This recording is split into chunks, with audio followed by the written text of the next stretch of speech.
Tyler Wallace has been informed by his attorney that those murder charges have been filed. He has not yet decided if he will make a statement. We are told he is still trying to process all of this new news. Tyler Wallace told me when we sat down earlier this month that he was trying to be patient as he waited for more answers. What is the number one question you still want answered? I'm just waiting for more information to come out. I'm not really comfortable posing where my questions are right now. I have a list a mile long of questions, but I'm satisfied with the answers I've been given from official sources, and I'm just trying to give this investigation time to do this the right way. I don't want to rush anybody. I want evidence to be analyzed. I want to know the truth. But today, a big piece of the puzzle has been solved. Wallace found out late this afternoon that the man also charged with sexual battery and having dozens of explicit videos of his daughter is also now accused of her murder. In an interview with WFTV, both Stephan Sterns and Jennifer Soto told us that Maddie was dropped off at school but never made it. Wallace said he got the same information from Maddie's mother that day. What did she say to you? Maddie's missing? Yes, she said that Maddie had been missing since the morning of, and that the school had just contacted them, and that she was hoping that it wasn't serious, but that we don't know. Did she say that someone had dropped her off at school? She said that Stephan had taken her to school in the morning and dropped her off, yeah, and that she had never made it to the school. So what about Jen Soto here? What, if anything, did she know? We asked the state attorney that question today, but they would not answer. Most of the answers to our questions were it is still under investigation, Greg.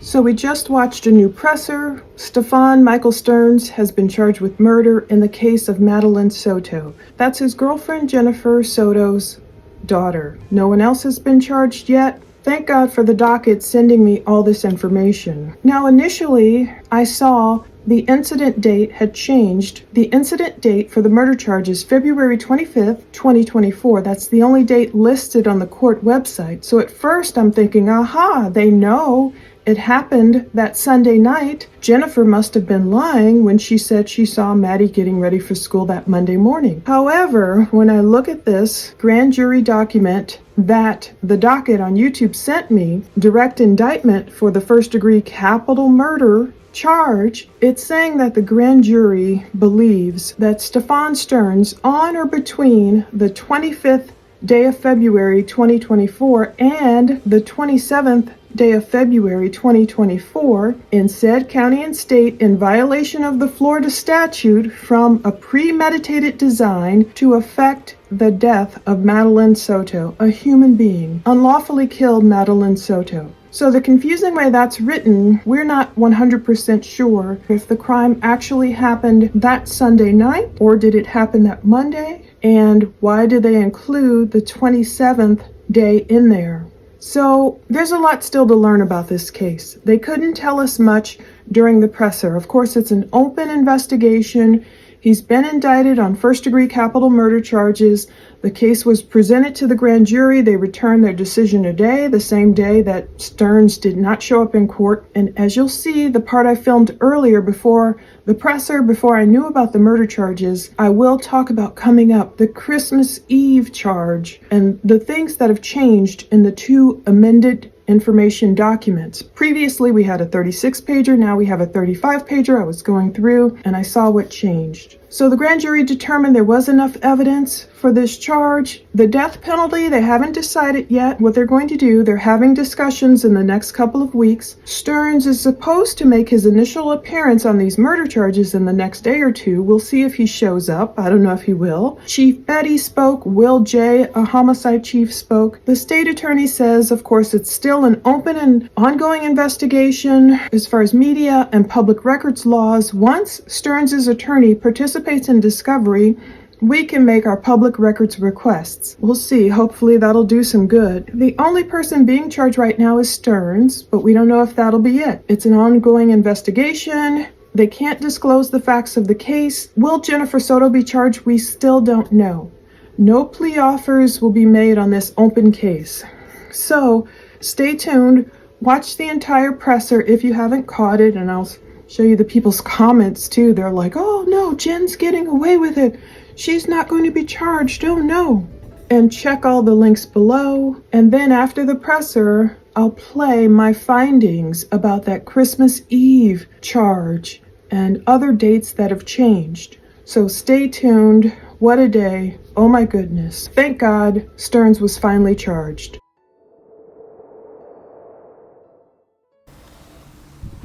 Just a little bit, sorry. All right, good afternoon, everyone. Thank you for coming. Today, the Kissimmee Police Chief and myself are here to provide an update on the death investigation on 13-year-old Madeline Soto, who was reported missing back on February 26th of this year and discovered dead 4 days later. I know the community and the media have been anxious for us to give an update on this case, and this is an opportunity for us to do that. For the last 7 weeks, 7.5 weeks actually, the Kissimmee Police Department and my office have been working closely to go over every piece of evidence that we could gather in this case. It was a voluminous and a lot of evidence to get through during that time, but we were successful in getting through it and making sure that we were able to provide the best case we could. Today we're announcing that Stephan Sterns has been indicted by the grand jury on first-degree murder for the killing of Madeline Soto. We presented the case to the grand jury. They returned an indictment earlier today. There has been some questions as related to the length of investigation. I just want to let you know again that my office and the Kissimmee Police Department have been working vigilantly in making sure that we had every opportunity to get every piece of evidence that we could. I want to thank the Kissimmee Police Department and their tireless efforts. They've done an amazing job in the heavy lift that we've asked them to do, as well as the prosecutors that have been assigned to this case and making sure that we got every piece of evidence reviewed and gathered in this case. While death investigations usually take around 5 to 6 weeks or longer, we were able to get this one done relatively quickly and get the case to the front of the grand jury, like I said earlier today, to return the indictment against Mr. Stephan Sterns. The death penalty in this case, we have not decided to what decision we're going to make in that case. We're going to continue those discussions going forward, and we'll let you know again when we make that decision as to whether we're going to seek the death penalty in this case. I want to thank the grand jury for their hard work and their efforts in making sure that we're making this first step in seeking justice for Madeline Soto, for her family, and so the community can have closure in this case. The defendant will appear at initial appearances, I believe probably the next day or two. Then the case will proceed down its normal path, and we'll try to keep you abreast of how the case is moving, as well as you probably ask us questions to make sure that we are providing that proper information to keep you abreast of how the case is going down the normal path of the criminal justice system.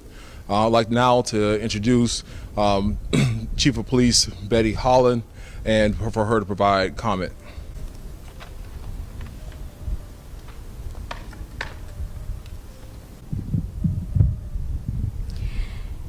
Thank you, State Attorney Mr. Bain. Good afternoon, everyone. I want to thank the investigators and the other agencies that assisted us in uncovering the evidence to move forward with this case. We know this case has gained significant public attention because Madeline had just celebrated her 13th birthday and was just a child. The evidence shows an individual that was entrusted to keep Madeline safe made calculated moves to dispose Madeline's belongings and place her body in a wooded area before she was ever reported missing. For the 4 days following her disappearance, the entire community was actively looking to find Madeline safe and alive. Tragically, on March 1st, Madeline's remains were found. Our detectives have worked tirelessly to piece together the events leading up to Madeline's disappearance and death. With the collaboration of the State's Attorney's Office, we prepared the case for the grand jury that was heard today.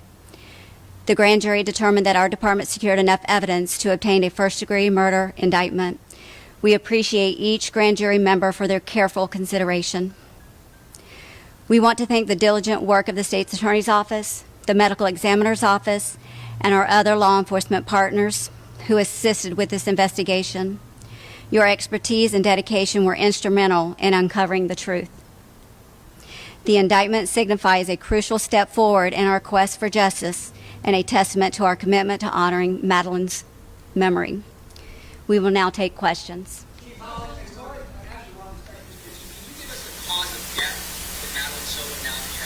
Brett, I'm going to defer to the state's attorney. Good afternoon. Although an indictment has been returned this afternoon, it is still an open and ongoing criminal investigation. So much of this information cannot be disclosed until Mr. Sterns' attorney, if he does so, elects to participate in discovery, and then all of you in the media know how to go about seeking information through public records.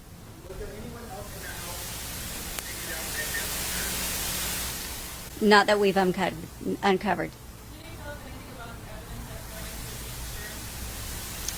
Say it again. Again, all questions about the facts of the case are not subject to disclosure because of public records laws at this time. Once his attorney participates in discovery, then you can make public records requests through your normal channels as you do in other cases. What is the status of the investigations in regards to the bullet? Something you can share about it? At this time, the only person being charged is Stephan Sterns. And again, this is not over. There is an ongoing investigation to uncover more evidence, and therefore we can't comment. There's going to be the same response on any question about the facts of the case.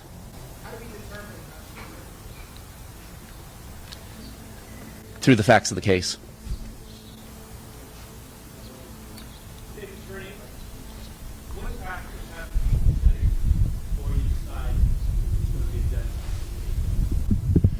So with any death case that is reviewed by my office, when it's determined to be a homicide, we have to look at the statutory aggravating factors that are laid out in our Florida law.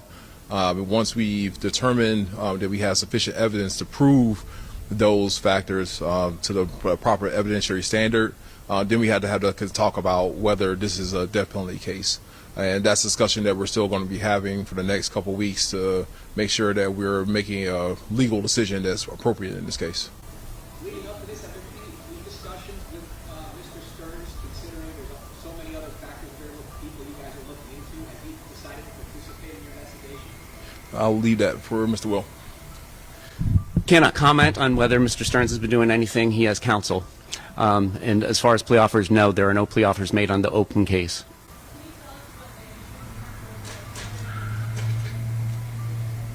You can address that question with the indictment that should be on the clerk's website if it's not already.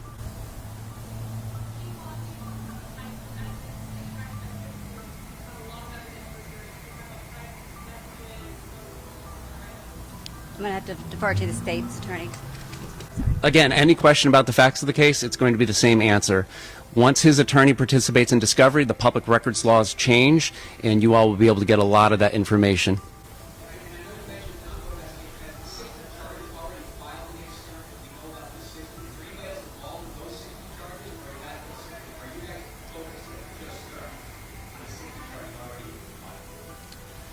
As far as the 60 counts that are already filed against Mr. Sterns, that is solely involving Mr. Sterns as a defendant.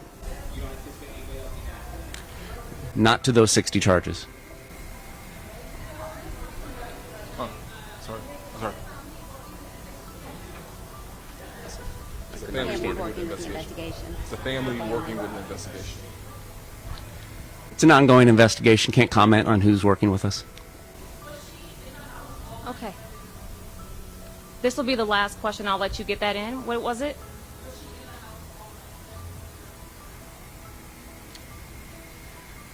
It's facts of the case. Can't comment on it. So thank you all so much for coming out today. If you need this gentleman's name, it is Will J, Willjay. He is our homicide unit chief for the state attorney's office for the 9th Judicial Circuit. Thank you all so much for coming out today.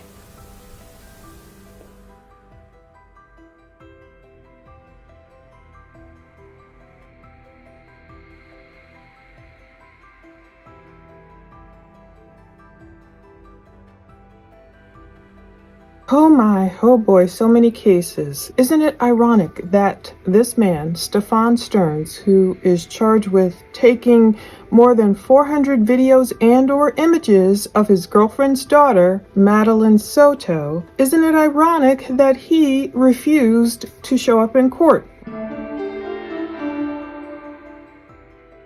I'm looking at all these documents, and let's talk about what changed in this new 35-page PDF, thanks to the docket on YouTube as usual, making me aware of the new documents we could download from the Osceola Court website. And what I've learned, I found going through them with a fine-tooth comb, what changed from that previous video when I went over the 36-page PDF. I've linked to that below. You guys might remember I was downloading and finally got it downloaded when I was recording, and those charges, the first time I read them, well, some of the dates have changed. I'll link to that video below because I describe how you can go in. If you want to read these PDFs yourself, download them yourself, you can go to the court website. I'll link to it below, and I described in my previous video how to download them all, but with a warning. Some of them are just so disturbing, and I think that's why I'm feeling like, icky right now, because even though the earliest date of offense still listed for Sterns against Maddie was when she was only 8. So it's still listed, the earliest offense date is listed as June 19th, 2019. Remember we looked at his girlfriend Jennifer Soto's Instagram photo from June 20th, 2019, that very next day, and they're in the pool and little Maddie is on his shoulders. She was only 8, and that date still stands. But some other offense dates are changed. It's a little more honed in, which is good in terms of the prosecution side. It shows they're really digging into the metadata on Stephan Sterns' phones and I guess his computers. I'm looking at his Gmail account. They're subpoenaing so much stuff. We'll get into it. Isn't it ironic how he's hiding from the cameras? He, turns his face from the cameras. Even when he took that transport ride, you could see him in the back. He turned his face away from the cameras because the, throng of media, they were outside the vehicle. And even though he noticed the camera in the front that the transporting officer was, taking, obviously, legally of Sterns, he noticed it, but he kind of forgot about it and kept talking. He didn't say anything, I think, incriminating during that ride, but he kept talking. I'm laughing because one woman wrote a comment I remember reading, "That transportation officer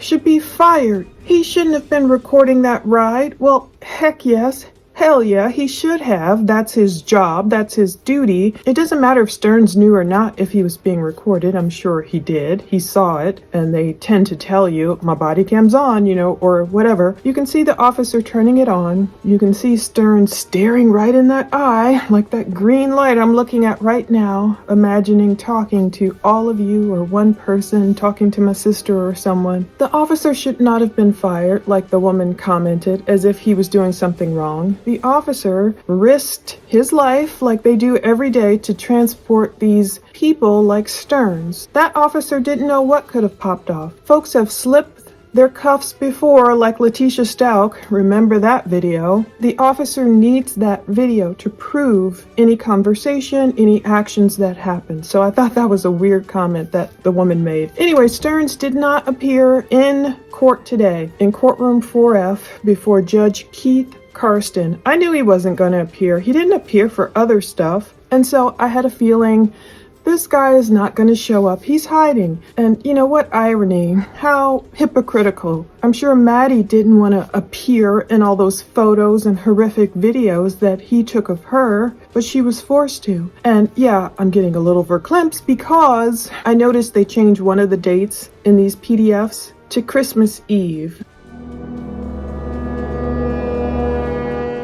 And I was like, oh my goodness. Counts 55 and 56 shows a potential Christmas Eve offense. And I can't believe, part of me is like, oh my goodness, he couldn't even leave her alone on Christmas Eve, I mean, it's bad enough everything he's likely done. But he wouldn't even leave her alone on Christmas Eve. And might I say, if you haven't watched Annie Elise 10 to Life, her latest video about that TikToker, that woman who exploits her little daughter allegedly. Oh my goodness, it's so well done. She has a doctor on there. They discuss offenders of this nature. They go really deep. It's so good. But it gives us insight into men potentially like Sterns. So what we learned today basically is Sterns' jury trial is set for August 19th, 2024 at 9 a.m., again in courtroom 4F before Judge Keith Karsten. His pre-trial date is set for July 10th, 2024 at 1:30 p.m. Same place, same judge. We'll see if these dates stand. A lot of us expected it to get pushed back. And in these downloads, for example, the notice of supplemental discovery, they talk about the state of Florida by and through the undersigned assistant state attorney hereby makes the following info available to the defense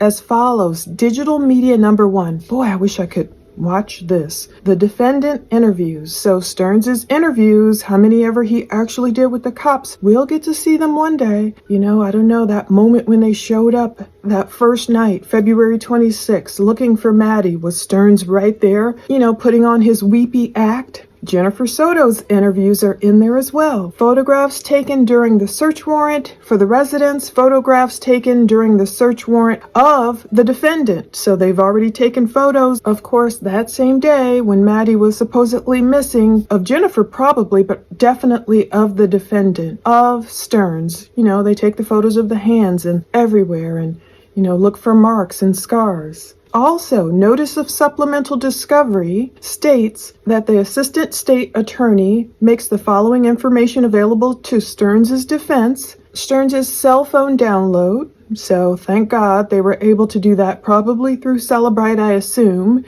Just like Nicole Kessinger tried to delete all her stuff and oops, I broke my SIM card. Celebrite still picked up a lot. Maybe not all of it, but a lot. So even though Sterns did a factory reset, yeah, they got the cell phone download. Also, a search warrant return of defendant's Google account. And boy, I was reading in there everything they got.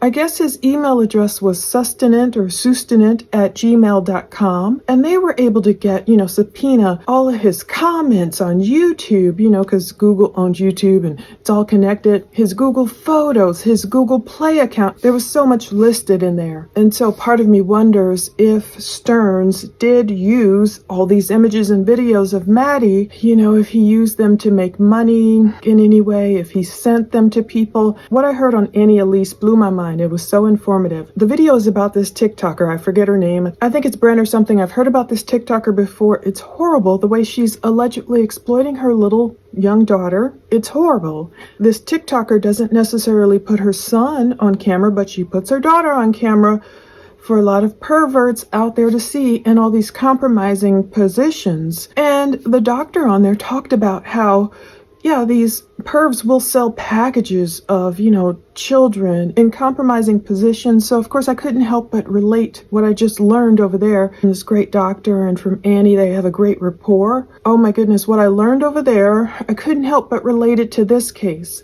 to what Stephan might have done to Maddie, and how Maddie might have been a source of income since she was 8 years old. The first offense is still as early as June 19th, 2019. Maddie was only 8. And maybe did Sterns do it only for a sick pleasure? And then additionally, did he keep some of these images for so long? Were they in the cloud? Where were they? How did they recover them? If you do a factory reset on your phone, can Celebrite still download the stuff on your phone if it's not in the cloud?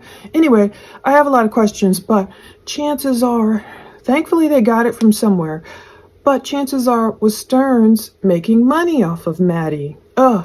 And Christmas Eve. So he waived his speedy trial. It says there's an order granting the motion to continue, which is just to reschedule the pretrial was held. With the judge having reviewed the defense's motion to continue, hereby grants the motion to continue for the following reasons. A, defense not sufficiently prepared for trial. Makes sense. The non-moving party does not object to the motion to continue. That's great because we can tell they're doing their homework. When I saw all the changes, I did two, Google Chrome windows, the old 36-page, which we went over in depth, amended information PDF, and I lined it up with the new 35-page amended information we just got access to. I scrolled up and painstakingly compared the dates, and I saw where they changed. So let me just tell you real quick a few so you know what I mean. For example, count 57, it used to say the charges are that Stephan Michael Sterns on or about the date of June 19th, 2019 did violate the statute of child SAM, we'll call it, child sexual abuse material. It used to say on or about the date of June 19th, 2019, but now it's switched to on or between the 20th day of November 2023 and the 28th day of February 2024. Now, you guys remember the 28th day that was a Wednesday, February 28th, 2024. That was the day Sterns was arrested. So to me, they're honing in even clearer, getting better dates. Previously, the end date of his offense was February 26, 2024, the day Maddie went missing, maybe the day she lost her life. We don't have that info yet. But now they've moved that date later to the 28th of February, which is Sterns' arrest date, which means he wasn't in possession of his phone. Well, he was in possession, potentially still, according to this, of the wrong type of material. So I don't know if that's the date they were able to finally download his phone and say, okay, up until his arrest, he was in possession of this CSAM, I'll call it. And it shows me that's good. They're getting better. They're working hard to hone in on these dates. Maybe they're getting better access to the exact metadata and everything. So count 24 used to say, charges for Sterns between the 19th day of June 2019 and the 26th day of February 2024. Now on the new report, it says between June 19th, 2019 and the 28th day of February 2024. A lot of the counts are changed that way. So it means they're just honing in on information. And for example, count 30 previously said on or about the 19th day of June 2019. And now it's switched in the new amendment to his charges for that count are on or between the 26th day of July 2022 and the 28th day of February 2024. So it's all pretty listed here in black and white. And the sad part is when I saw that Christmas Eve date. It's count 55. Previously it said June 19th, 2019, and it was updated to on or between the 24th day of December 2023 and the 28th day of February 2024. So they're giving themselves a wide berth, a wide range, but they're still honing in on his offenses, whatever he had. And they even talk about how, because of the nature of what Sterns had, God bless these people for being able to watch it. They will have to watch it in person. It's nothing they can, here's the video Sterns had. Here, let me show you. You can't do that. You can't even if you're trying to tell someone what you're talking about or you're doing it to charge him, you have to do it in a way where you're not still exploiting her or even becoming an offender of what you're trying to convict. So the one video of Maddie I found that I never published on one of her family's pages, it was probably something innocent, but it was still kind of eerie to me, just knowing in light of all these other charges. And I just went and sent it to the Kissimmee Police Department. I just had to let someone know, just so they knew. I downloaded all these PDFs. In the Circuit County Court of Orange County, Florida, it shows Stephan Sterns is the defendant, his birthday, he's had a birthday. Oh my goodness, his birthday is tomorrow, April 25th, 1986. So he's not 40. He's not 40 yet. He's 38. So he's turning 38, and what is he thinking? His proclivities, like that doctor on Annie Elise's show talked about going in with her husband into different facilities, and these people with these proclivities, even if their mind was like a child's or not, their desires were still like that of a full-grown man, and of course their equipment was that too, and they just wanted to do these horrible things to children and have this horrible mentality, desire towards children, and not even think of the everlasting, or I shouldn't say everlasting, Jesus heals. I pray a lot for child sexual abuse survivors. There are survivors out there, but these offenders not even thinking of the harm and pain they're causing the children, not only physically but psychologically, and what it takes to get through that. So I think about that a lot. And this woman on there, she was talking about just even walking in there to do her job, how they would line up and all the cat calling and how they would stare at her body and try and make her feel a certain way, and the lengths they went through to steal photos of kids, even if it's in a regular magazine, like a dental magazine, I don't know. If they find a kid and they steal that and they run off to their room, and she would have to prevent them from self-pleasuring and just all these things. And she's really, this doctor on Annie Elisa's show is really against those type of dolls. I don't know if you've seen the people who are trying to normalize pedos, some of them more than others, but I'm with her and really against it. You don't normalize it, and you don't give them these lifelike child dolls to say, here, take out your desires on this doll. It looks just like a 4-year-old. No, that just makes them desire more. It doesn't stop the desire. Her line of thinking, and I want you to watch it yourself, so I won't put words in her mouth, but the doctor was thinking about interrupting those neurological patterns, you know? Cut it. Just cutting it so they won't get that satisfaction. And there's a case coming up I'll read where this guy was physically castrated, I believe, if not chemically castrated, and sometimes even that does not work, believe it or not. Of course it will work in terms of preventing a victim from becoming pregnant. We'll talk about him. This one guy impregnated this young girl, but it doesn't necessarily work. People don't realize even when there's physical castration, the act of an offense, an assault, can still occur. So there's a lot to think about. I agree with not normalizing it. You know, just like Jennifer Coffendorfer said on Twitter, on X, you know, she posted these videos and she too was really against. These TED Talks were out there actually trying to say pedophilia was okay, it's a thing. Some people have it, so we might as well get used to it.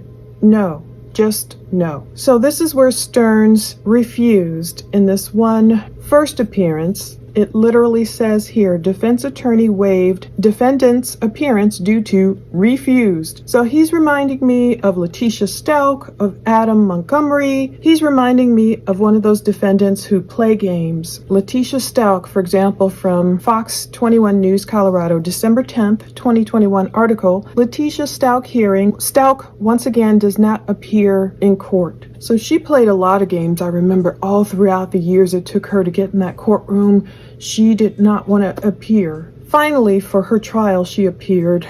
Letitia was found guilty of, unfortunately, killing her beautiful little stepson, Gannon Stout. Adam Montgomery, he's another one who was playing games. He didn't want to appear, but Adam Montgomery must appear at sentencing after conviction in his daughter Harmony's murder, the judge rules. So I know if your lawyer is there, you do have the right to not appear, but how far, and maybe that's based on the state laws, but how far can a defendant take it? I'm not going to leave my cell. I'm not going to leave my cell. I'm not going to leave my cell. When does it stop? When can the judge force that defendant to come into the courtroom, stand trial? You know, he didn't plead guilty. He pled not guilty. He's going to stand trial if something doesn't stop him from standing trial. So when is Stephan Sterns going to be forced into that courtroom? Interesting. We'll see. I doubt if he'll show up for that July 10th pre-trial, but will he have to show up for the August 19th jury trial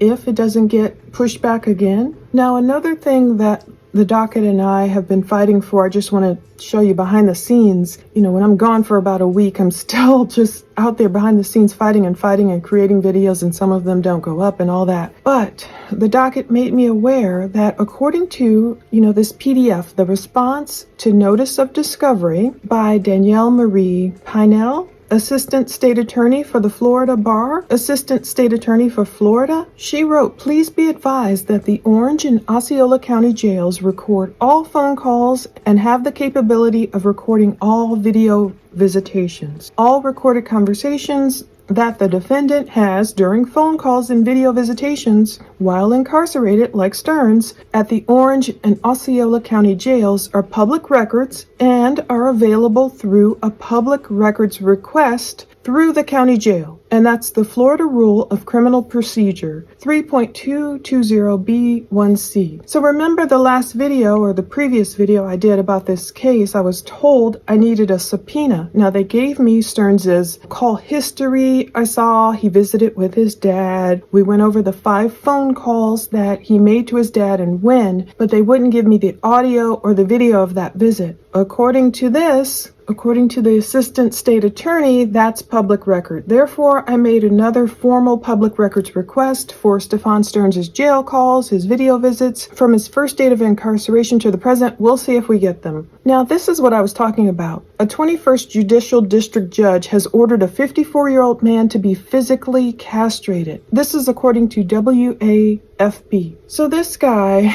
unfortunately assaulted a 14-year-old girl and resulted in a pregnancy. Now, I know people hate it when I bring this up. Some people hate it. I don't know. Sometimes the loudest voices are just a small percentage, but I can't help but think about this in Maddie's case, and I'm not going to mention all the wild rumors I've heard about what potentially could have happened and why Sterns may have gotten rid of Maddie. In reading cases like this, it makes me think, okay, could this have been a situation that Maddie went through? But this guy, Glenn Sullivan Sr., 54, of Springfield, out of Louisiana, he pleaded guilty on Wednesday, April 17th, to 4 counts of second-degree R-word. So he's been sentenced to 50 years in prison, and he's required to be physically castrated. They talk about this malicious crime among the most malicious crimes that are prosecuted. I don't know, will that help? He groomed his victim. He used threats of violence against her and her family to prevent her from disclosing what he was doing to her. And so part of me wonders too, that's again why I give Jennifer Soto the benefit of the doubt. I don't know. I still give her a side eye too, but I don't want to go too far in blaming her for anything. Because this guy, he threatened his victim. He threatened not only her, he obviously threatened to harm her family,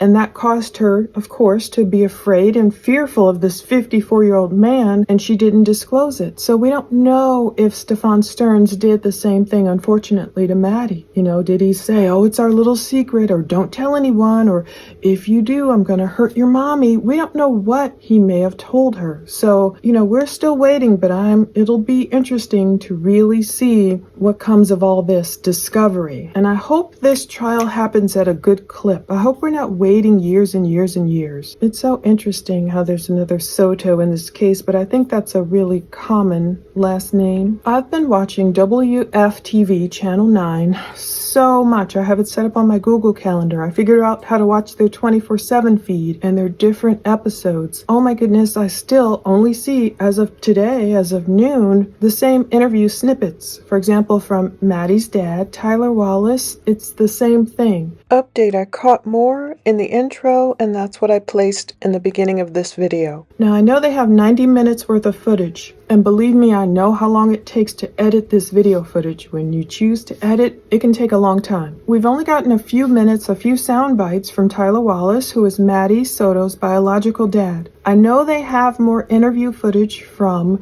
Tatiana, who is her stepmom, and even from Maddie's grandmom on her paternal side, but I don't know when they're going to display it. Perhaps they'll put up the whole 90-minute raw interview. I don't know if the family told them not to put it up or if they're just still taking their time, and I know it takes a long time, but if they're still taking their time editing it all. So we'll keep track of that, but I have been really watching and following that. So we'll see all the change dates. There's a notice of intent to rely upon business record certification. So that's why I was telling you. The state received business records from Google pertaining to account sustenant@gmail. So we know how Sterns used sustenant as his Reddit handle. Apparently he used it as his Gmail address too. It says, due to the contents of the records described in the business record certification are located at and may be inspected at a mutually agreeable time at the state attorney's office located in Kissimmee. So yeah, and it goes through certificate of authenticity and talks about all things Google. all records, hash values for production files, and it just even bill paying information. And this sucker is like 20 pages long, so I won't read through all of that. And you can go to the court website. Yeah, there's the digital media containing Sterns' cell phone download, the search warrant return of his Google account, and this evidence is to be viewed by appointment only at the office of the state attorney since it contains that CSAM. And oh, heaven forbid the people, God help them, who have to watch this for the greater good.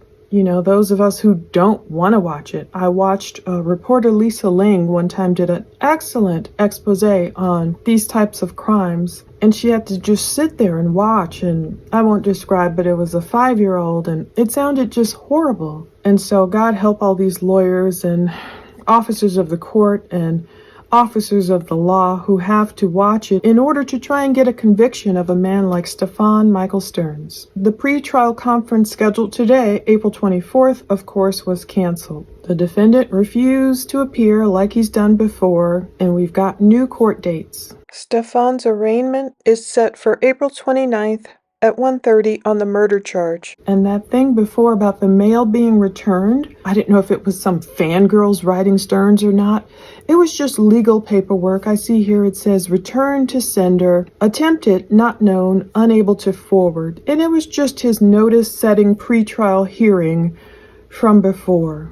So I don't know if this was that attempted to be delivered to Sterns after he had switched jail locations or what have you. And there's that notice of supplemental discovery with all that digital media we want to see, defendant interviews, Jennifer Soto's interviews, and all the photos taken during the search warrant for the residence and photographs during the search warrant of the defendant. So just like we saw, you know, Chris Watts's photos and everything. And his cell phone download, his Google account download, obviously they're getting more info. So I think that's it. I'm just checking for anything new right now related to this case. That's it that I see right now for Sterns. And of course, I will keep up with that and many other cases, especially I just saw with the previous video when I broke the news, because Fulton County, they sent me those alerts amazingly on the case of Cheryl Strawberry, who is co-host to Steve Harvey on his radio show, and she's married to a guy named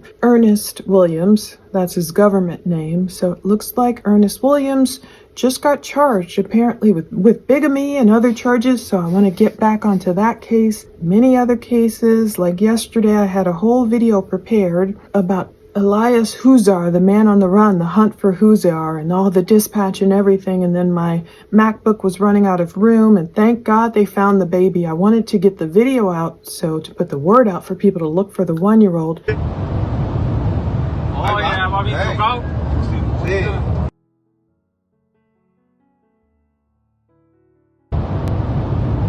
Oh yeah, Bobby, well done.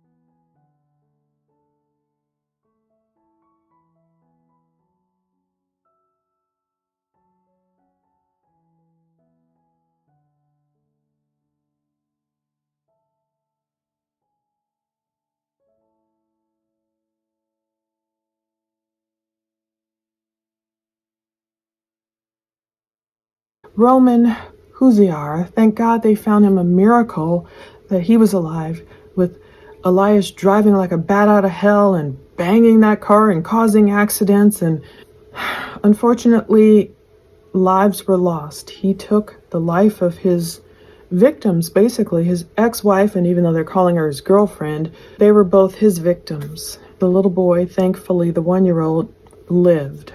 So he survived. So I didn't get that video up, but I'm getting this one up today, I pray. And I want to do more on the Williams case, their divorce, and all his drama. And there's so many more to come. The Karen Reed case, there's so many I want to cover. So we'll see what comes out in the wash.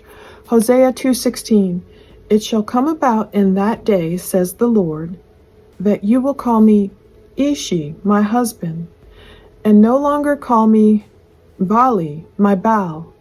So I found that interesting. Any verses I find interesting as I'm reading through, the whole thing, I'm like, wow, I don't remember ever hearing that. I like to include it because it just makes me think. So, thank you for watching as always. I want to get right on getting this edited, and perhaps the next one might be an Ernest Williams video. I'm still closely following the Sebastian Rogers case. Some get so frustrating to me because it becomes less about the victim, and then it becomes about all this drama surrounding the alleged potential perpetrators, or you don't know, you're trying to get the facts and find out who could be the perpetrator, what really happened to this victim, and sometimes it's like it gets all clouded with all the surrounding stuff. Just like in the Summer Wells case, like many of us, we just want to know, where is Summer Wells? What happened to her? Where was Suzanne Morphew? Thank God she was found. By the way, Suzanne's autopsy is now complete, but I guess we won't know the details for days. Sometimes the case details get all lost in the drama, and I hate all that. I hate that. I want to keep the focus on the victim. So in this case, the focus, of course, is on Stephan Sterns, because he is who many people believe did away with Madeline Soto. So at least we've got some movement. We'll see what comes of it. To God be the glory. I pray for justice. I pray for these victims. At least, thankfully, the ones who are gone, these children who should have lived a much better life, are in the arms of God, playing with Jesus right now, I pray, and so far away from this evil earth. Thank you for watching.